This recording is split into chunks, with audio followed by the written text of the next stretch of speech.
Hello friends, welcome to exam accepted. आज हम बात करेंगे आरआरबी ग्रुप डी 2 सितंबर को थर्ड शिफ्ट में पूछे गए मैथ के क्वेश्चन इंक्लूड हैं जो कि 100% रियल हैं।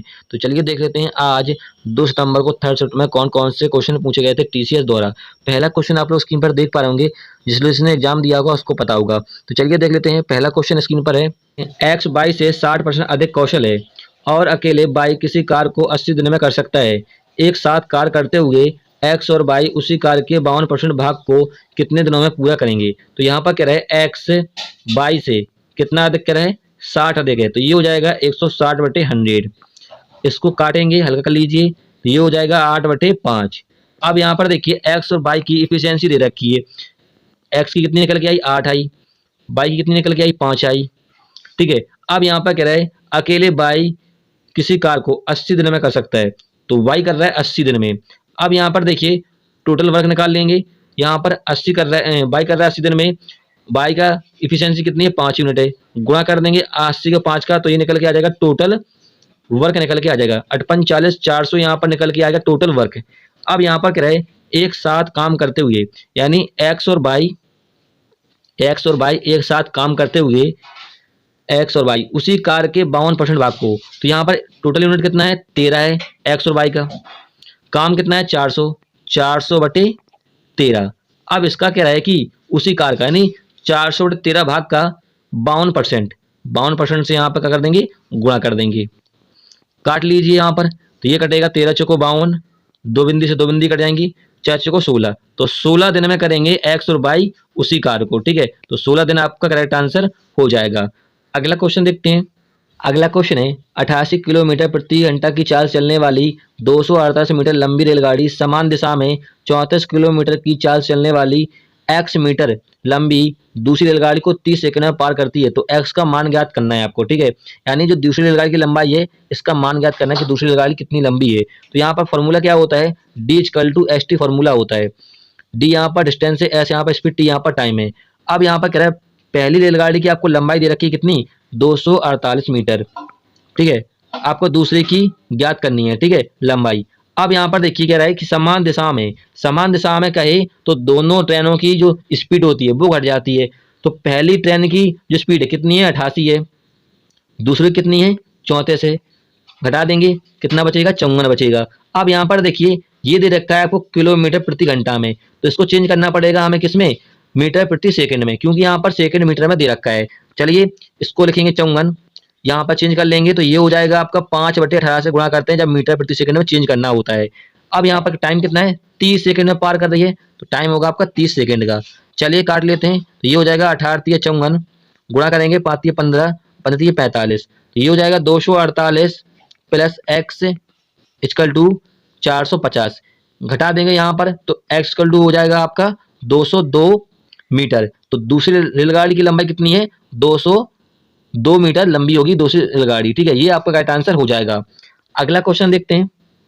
अगला क्वेश्चन है, 4095 की राशि को ए, बी और सी और डी के बीच इस प्रकार विभाजित किया गया है। ए और बी के हिस्सों का अनुपात दे रखा है 1:3, बी और सी के हिस्सों का अनुपात दे रखा है 2:5 और सी और डी के हिस्सों का अनुपात दे रखा है 2:3। तो बी और डी के हिस्सों के बीच के अंतर रुपए में ज्ञात करना है। तो चलिए यहाँ से ए, बी और सी और डी का अनुपात निकाल लेते हैं। तो यहाँ पर देखिए ए और बी का कितना दे रखा है, 1:3 दे रखा है, तो यहाँ पर 1:3 रख देते हैं। इन तीनों का क्या निकाल लेंगे हम, रेशियो निकाल लेते हैं, अनुपात निकाल लेते हैं। फिर आपको बी और सी का दे रखा है कितना है, 2:5, तो 2:5 यहाँ पर रखेंगे। फिर आपको यहाँ पर दे रखा है सी और डी का कितना है, 2:3, तो 2:3 हो जाएगा, यहाँ पर 2 और यहाँ पर 2। चलिए इनका रेशियो निकालते हैं। तो यहाँ पर हो जाएगा 45 और यहाँ पर कितना, 15×30 और यहाँ पर हो जाएगा 12 और यहाँ पर हो जाएगा 2×4। ये निकल के आ गया इनका रेशियो। अब यहाँ पर कह रहे हैं कि 4000 रुपए, इन 4095 की राशि को इनके बीच विभाजित किया गया है। तो इनका योग देखिए कितना है, 91। कितना है, 91। प्रेजेंट करिए किसको, 4095 को। काट दीजिए तो कितने बार जाएगा, पूरा पूरा कटेगा ये, शायद 4 5 45 बार कटेगा। तो एक इक्वल टू आ गया 45। फिर आपसे कह रहा है यहाँ पर बी और डी के हिस्सों का अंतर ज्ञात कीजिए। तो बी का यहाँ पर कितना है, बी का देखिए अब 12 है और इसका डी कितना है 45। इन दोनों का अंतर देखिए, तो 45 में से हम 12 घटा देंगे, कितना आएगा 33 आएगा। कितना आएगा 33। बस 45 में हम 33 का गुणा कर देते हैं, ये आपका आंसर हो जाएगा। तो ये हो जाएगा 5 या 15, 5 या 15, एक हासिल 135 और ये हो जाएगा 135। जोड़ दीजिए, ये हो जाएगा आपका 5 8 4 कितना है 4 और 1 1485 होगा आपका बी और डी के हिस्सों के रुपए का अंतर। तो ये आपका करेक्ट आंसर हो जाएगा। अगला क्वेश्चन देखते हैं। अगला क्वेश्चन है, किसी ठोस लंबवृत्तीय शंकु के आधार का व्यास 22 सेंटीमीटर है और इसकी ऊंचाई 60 सेंटीमीटर है।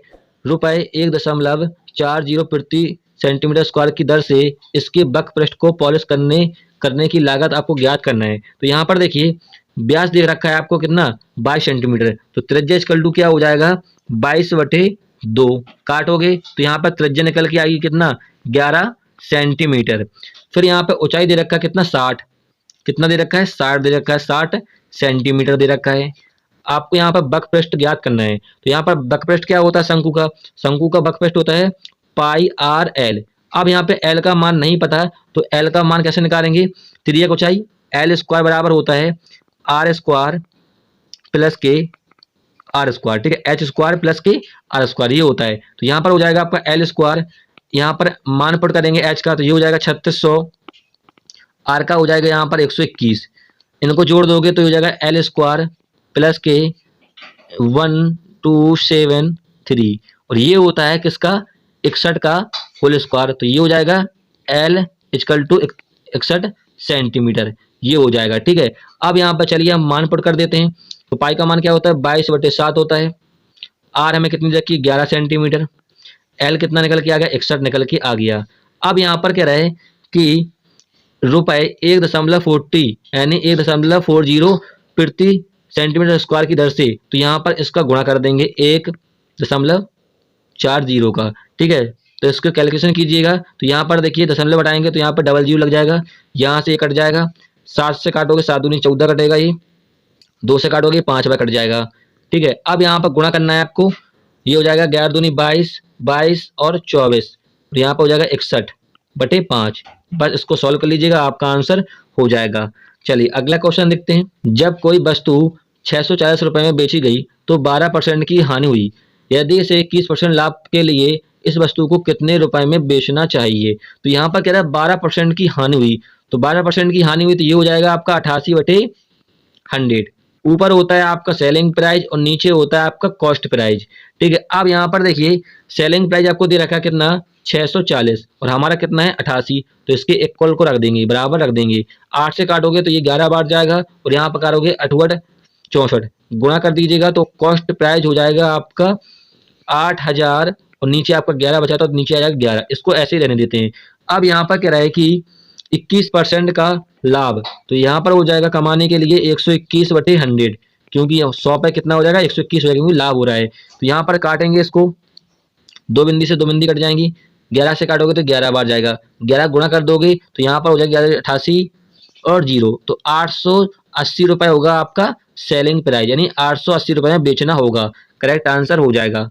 अगला क्वेश्चन देखते हैं। अगला क्वेश्चन यहाँ पर कह रहा है 3 वर्ष पहले ए और बी और सी की औसत आयु 29 वर्ष थी, यदि 5 वर्ष पहले बी और सी की औसत आयु 23 वर्ष थी तो ए की वर्तमान आयु वर्षों में ज्ञात कीजिए। तो यहाँ पर कह रहा है ए प्लस बी प्लस सी का औसत कितना दे रखा है 29 दे रखा है।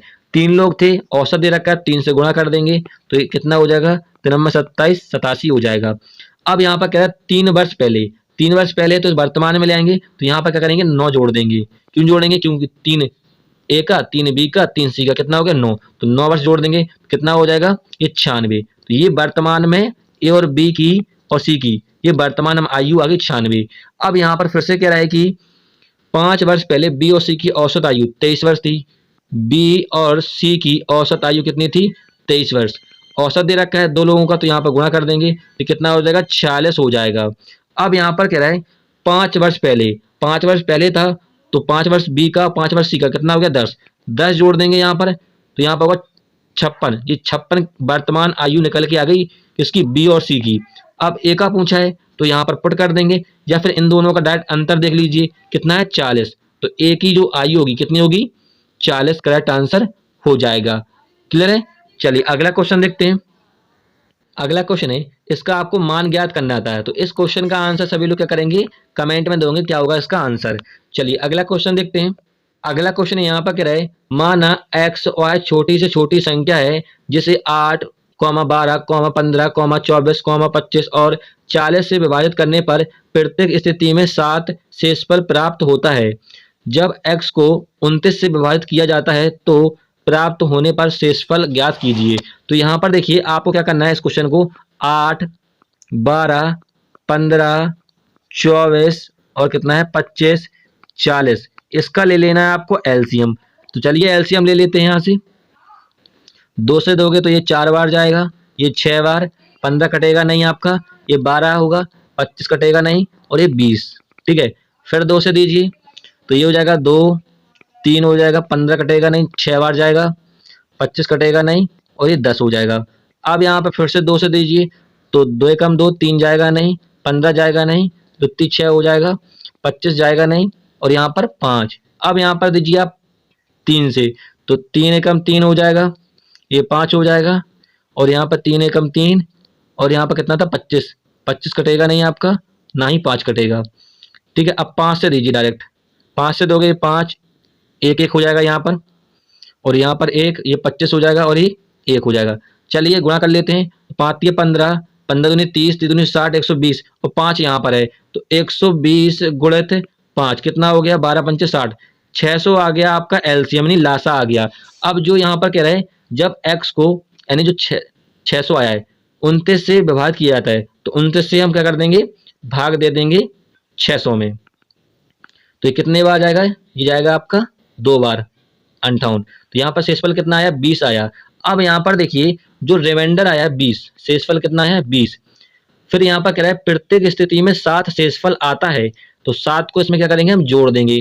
ठीक है, तो कितना हो जाएगा 27। 27 आपका करेक्ट आंसर हो जाएगा क्योंकि यहाँ पर पूछा है और छोटी से छोटी संख्या ज्ञात कीजिए। यदि बड़ी से बड़ी पूछता तो हम क्या करते, इसमें जोड़ देते, सॉरी घटा देते, लेकिन यहाँ पर क्या छोटी छोटी संख्या पूछी है तो हम इसमें जोड़ देंगे। तो 27 आपका करेक्ट आंसर हो जाएगा।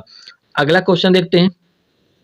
अगला क्वेश्चन यहाँ पूछा गया था, इसका आपको मान ज्ञात करना था। तो इसका आंसर भी क्या करेंगे, सभी लोग कमेंट में दोगे क्या होगा इसका आंसर। चलिए अगला क्वेश्चन देखते हैं। अगला क्वेश्चन है, कोई विक्रेता अपनी सामग्री पर मूल्य को इस प्रकार अंकित करता है कि अंकित मूल्य पर 16% छूट देने के बाद उसको 26% का लाभ होता है। यदि सामग्री का क्रय मूल्य 318 है तो सामग्री का अंकित मूल्य ज्ञात कीजिए। तो यहाँ पर देखिए इस क्वेश्चन को शॉर्टकट करने का तरीका बताता हूँ। यहाँ पर कह रहे हैं कि 16% छूट दी जाती है तो आप 100 से घट जाइए, 16 घटा देंगे कितना हो जाएगा 84। तो ये दे रखा है आपको क्या, कॉस्ट प्राइस। फिर यहाँ पर क्या 26% का लाभ होता है तो आप 100 से बढ़ जाइए, कितना हो जाएगा 126। ये आ गया आपका एमआरपी। क्या आ गया, एमआरपी। बस इसको काटेंगे तो ये कटेगा पूरा पूरा 2/3 से। ठीक है, अब यहाँ पर देखिए ऊपर आपका कॉस्ट प्राइस है यानी क्रय मूल्य दे रखा है। अब यहाँ पर देखिए क्वेश्चन में सामग्री का क्रय मूल्य दे रखा है 318 तो 2 हो जाएगा 318 क्योंकि आपको क्रय मूल्य कितना है 2 है। ठीक है, और यहाँ पर एमआरपी ज्ञात करना है तो 2 से काटोगे तो 2 एकम 2, 2 एकम 2, 2 पंचे 10 और 2 नम 18, 3 से गुणा कर दीजिए यहाँ पर तो आपका एमआरपी निकल के आ जाएगा। तो करिए, तो नंबर 27, 2, 15, 17, एक हासिल और 4 तो 477 आपका करेक्ट आंसर हो जाएगा। एमआरपी यानी अंकित मूल्य करेक्ट आंसर होगा। अगला क्वेश्चन देखते हैं। अगला क्वेश्चन है, कोई निश्चित राशि 2 वर्षों के लिए 5% वार्षिक दर पर, अगले 3 वर्षों के लिए 9% वार्षिक दर पर और 5 वर्ष के बाद 13% वार्षिक दर पर उधार दी जाती है। यदि 10 वर्ष की अवधि में राशि पर प्राप्त साधारण ब्याज 8,160 रुपये है तो राशि ज्ञात करनी है, मूलधन ज्ञात करना है। देखिए इस क्वेश्चन को करने का ट्रिक बताता हूँ शॉर्टकट। देखिए जो ब्याज होता है साधारण ब्याज वो हमेशा रेट परसेंट गुणनफल यानी टाइम यानी रेट परसेंट और समय के गुणनफल के बराबर होता है, इतना आपको ध्यान रखना है। अब यहाँ पर क्या रहा है कि 2 वर्ष के लिए 5% पर, 2 वर्ष के लिए 5% पर कितना हो गया 10%। फिर कह रहा है यहाँ पर अगले 3 वर्ष के लिए 9% वार्षिक दर पर, 3 वर्ष के लिए 9 तो कितना हो जाएगा 27%। ठीक है, फिर यहाँ पर कह रहा है 5 वर्ष के बाद 13% वार्षिक दर पर तो कितना हो जाएगा 5 × 13 कर दीजिए, कितना हो जाएगा 13 × 5 = 65। ठीक है, इनको जोड़ दीजिए कितना हो जाएगा 102, 102%। ठीक है, तो मैंने आपको बताया कि रेट परसेंट और टाइम हमेशा किसके बराबर होते हैं, ब्याज के, साधारण ब्याज के बराबर होते हैं। तो देखिए आपको रेट परसेंट पता है कितना, 102 निकल के आ गया टोटल। ब्याज कितना दे रखा है आपको, 8,160, तो 8,160 के बराबर रख दीजिए। ठीक है, अब यहाँ पर देखिए हम यहाँ परसेंट हटाएंगे तो यहाँ पर डबल जीरो लग जाएगा, इसको काटोगे तो ये पूरा पूरा कटेगा 8 बार, तो 8,000 आपका करेक्ट आंसर हो जाएगा मूलधन, यानी जो प्रिंसिपल होगा 8,000 हो जाएगा। क्लियर है? चलिए फ्रेंड्स, इतना ही क्वेश्चन मिले थे जो कि 2 सितंबर को आपको थर्ड शिफ्ट में क्वेश्चन पूछे गए थे। ठीक है, थोड़ा सा शिफ्ट जो है हार्ड आया था क्वेश्चन मैथ की, लेकिन सिंपल क्वेश्चन थे। ठीक है, वीडियो हेल्पफुल लगा तब उसे लाइक कीजिएगा। फिर मिलेंगे नेक्स्ट वीडियो में। जय हिंद।